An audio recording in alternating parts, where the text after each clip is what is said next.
Another rudiment lesson today. We're going to look at the roll rudiments, which is still section 1 of the 26th Percussive Art Society, or PAS as most people call them, drum rudiments. Today we're going to look at part B of section 1, which is the multiple bounce roll rudiments. Okay, these are generally known more, especially the first part, the bounce roll, as a closed roll. So remember in the last rudiment lesson we talked about open, which generally is slower because you can hear the individual notes, and close where it's fast and it becomes a bit of a buzz. This is the multiple bounce roll. In the olden days used to be called the buzz roll, and it is literally the traditional drum roll you hear on TV shows and stuff.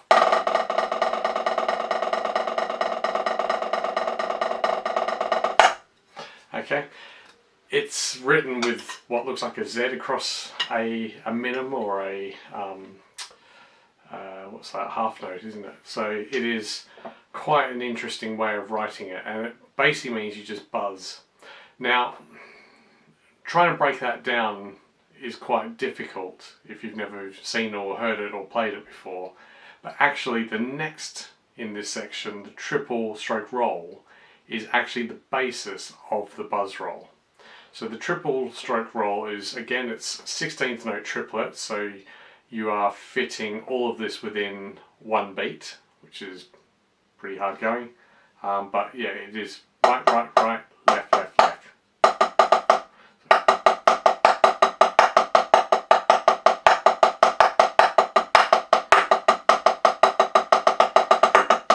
So it's important that you get that right.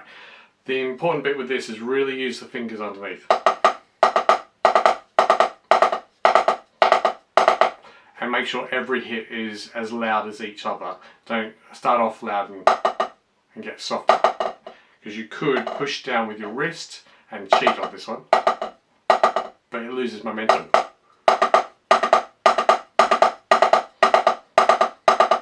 And for those especially who are thinking they might want to play jazz or something, this is a very important rudiment to learn. But when we play it,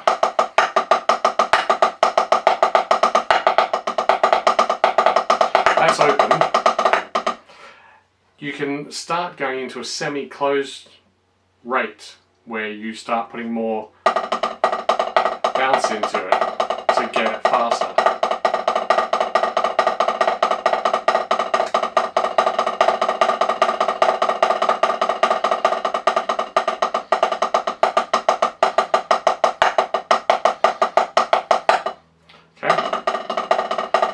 If we keep going faster in there, we get smaller rates off, or height off the bounce, off the pad, off the drum if you're using a drum, and we keep pushing it down into it, we get a buzz sort of sound.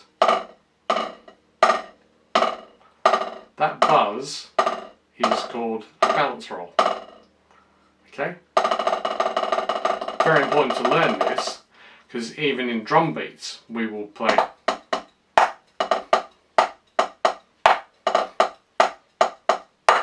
So you'll have that little bounce in it.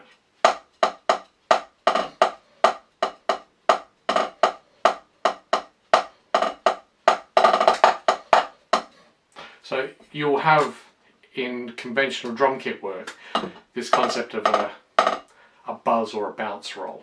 Okay, so it's very, very important you learn this. But I always, with this one, say on the percussive art sheet, go to number 5 first, learn that, and then go back to number 4, because it is just an evolution of number 5. So start with your really slow, get them faster.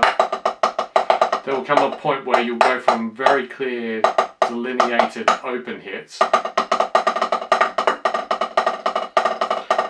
into something that is more of a bounce.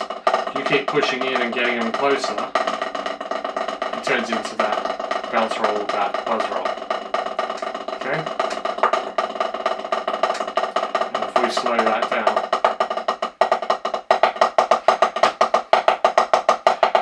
I've exaggerated, but you can hear there's a point where it crosses over from closed to open.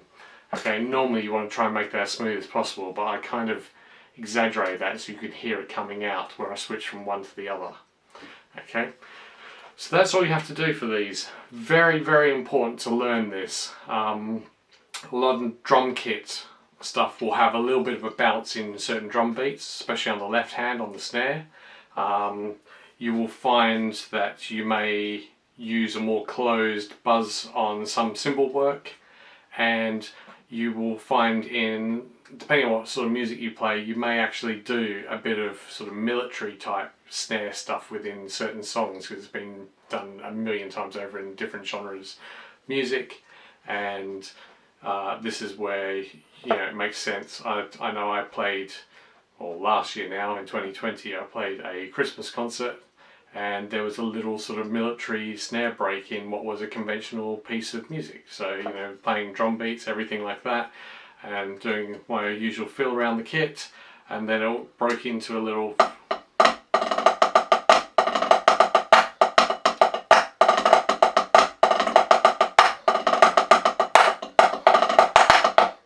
So that sort of thing can happen on the snare, and it sounds really, really cool. It's a very good effect. Lots of people like it. Okay, so try that. It's going to take you a long time to get the buzz, and I recommend you do just those two over this week, but realistically it may take weeks, months, or even years to get that bounce correct. It is actually very, very hard to master when you're first starting out. So have a go, see how you get on, and yeah, good luck. Thank you very much. Have a good week. Speak to you next time.